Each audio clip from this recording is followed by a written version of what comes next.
Olá, eu sou o Eduardo Carneiro, do terceiro Mecatrônica B, e agora estarei fazendo uma introdução sobre propulsor de íon. Para vocês estarem compreendendo melhor, eu retomarei alguns princípios básicos para o entendimento do propulsor de íon, que vai ser explicado depois pelo nosso amigo Arthur. Então vamos lá ao primeiro princípio. O primeiro princípio que a gente vai estar falando é carga elétrica. Todo átomo ele possui em seu interior elétrons, prótons e nêutrons. Os elétrons eles vão estar na parte de fora do átomo, numa chamada eletrosfera, e vão ter carga elétrica negativa. Os prótons vão ficar no núcleo do átomo e vão ter cargas positivas. Já os nêutrons, como o próprio nome diz, ele não vai ter carga nem negativa nem positiva, ele é neutro. Segundo princípio, íon. Os átomos, eles por natureza, permanecem neutros. O que seria um corpo neutro? Corpo neutro é quando o número de elétrons, cargas negativas, é o mesmo número, tem o mesmo número de prótons, que são cargas positivas, ou seja, a quantidade de carga negativa, sendo igual à quantidade de carga positiva, neutraliza o átomo.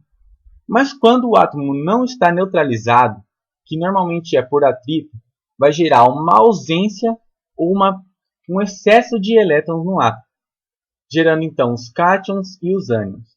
Quando tem ausência de elétrons, falta carga negativa, vai ter uma predominância de prótons, de carga positiva. Portanto, o corpo está carregado positivamente e ele é chamado de cátion. Quando o corpo tem um excesso de elétrons, ou seja, tem mais carga negativa do que positiva, ele está carregado negativamente e é chamado de ânion. O terceiro princípio é a força elétrica. Nós estudamos então antes que elétrons são cargas negativas e prótons cargas positivas. Quando a gente interage essas duas cargas, elas formam as forças elétricas, que nós denominamos de força elétrica. Quando as cargas são opostas, elas se atraem, que é o caso aqui da positiva e negativa. E quando as cargas são iguais, elas geram a força elétrica de repulsão, elas se repelem. Portanto, cargas opostas se atraem e cargas iguais se repelem. Campo elétrico. Essas cargas elétricas geram uma interação com o meio, criando uma espécie de campo elétrico, onde as cargas positivas vão ter direção ascendente para fora do átomo, certo? E as cargas negativas vão ter sentido descendente para dentro do átomo, correto? É um campo elétrico que seria uma força que interage com o meio. Quanto mais próximo, vai ter mais força de atração ou de repulsão. Mas é um estudo da física para facilitar o entendimento da interação da carga com o meio, que seria o campo elétrico que é gerado através da carga. Agora o nosso amigo Arthur, com esses princípios básicos que a gente retomou, vai estar explicando detalhadamente como funciona um propulsor de íon, que vem a ser, suas funções. Bom dia, boa tarde ou boa noite para você que está assistindo esse vídeo. O meu nome é Arthur. Eu vou explicar um pouco sobre a propulsão de íons. Para explicar um pouco sobre a propulsão de íons, eu vou precisar falar brevemente sobre o plasma. O que vem a ser o plasma? O plasma é conhecido como o quarto estado da matéria. Ou seja, depois do sólido, do líquido e do gasoso, vem o plasma. Que acontece o seguinte, o plasma ele transforma um átomo neutro, ou seja, um átomo que tem o número de prótons igual ao número de elétrons, ele transforma esse átomo neutro em um íon positivo ou um íon negativo.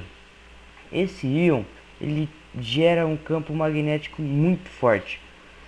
E acontece o seguinte, quando você tem ímãs aqui da mesma polaridade em que o seu íon está, você já sabe que os iguais se repelem. Então vai acontecer o seguinte, aqui tem a entrada de gases, onde entram os átomos neutros.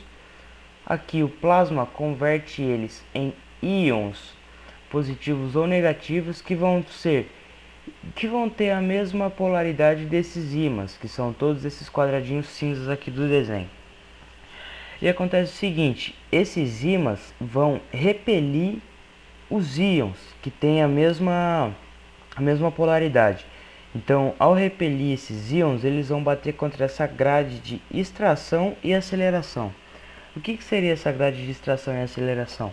Ela acelera esses íons e neutralizam eles. Como assim neutralizam? Eles vão transformar esses íons novamente em átomos neutros. E esses átomos neutros, eles são lançados em um feixe iônico, que é aquela luz azul que você pode observar, por exemplo, em um jato supersônico, aquele avião, aquele jato que quebra a barreira do som. Ele utiliza um propulsor iônico e você pode reparar que atrás dos propulsores sai uma luz azul, que é esse feixe iônico. A força de um propulsor, ela depende da massa dos átomos que você vai utilizar. Quanto maior a massa desses átomos, maior a força que você vai ter no seu propulsor. O propulsor atualmente, além desses jatos supersônicos, ele também é utilizado em espaçonaves.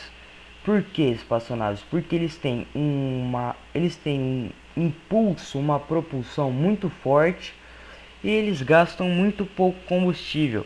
Ou seja, para viagens espaciais em que você fica bastante tempo no espaço viajando, você vai ter esse impulso contínuo e gastando muito pouco combustível, que vai permitir viagens mais longas, mais extensas, podendo aproveitar melhor as oportunidades que você vai ter de estudar, porque o seu tempo vai ser maior para poder realizar os estudos, porque ele consome menos combustível.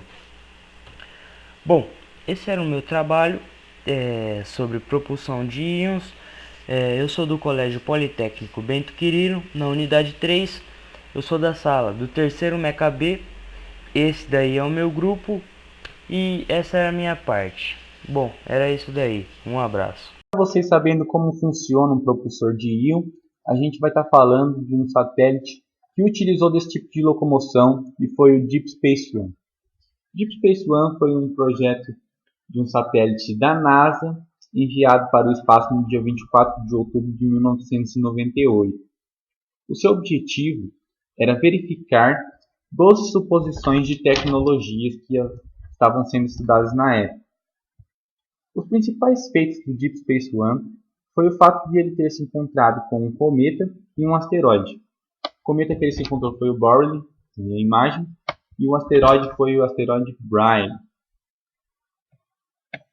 Por ele ter se encontrado com este cometa e o asteroide, foi considerado um projeto de grande sucesso. Mas pelo risco de o Deep Space One ser colidido com qualquer corpo que estivesse no espaço, logo ele foi desativado para que tudo que eles conseguiram coletar de informações não fosse por água abaixo. Portanto, então ele foi desativado no dia 18 de dezembro de 2001. Agora, realizando uma breve síntese sobre todo o trabalho, a gente viu no início os princípios básicos de eletrização, certo? De como ele pode ser aplicado para a gente poder entender.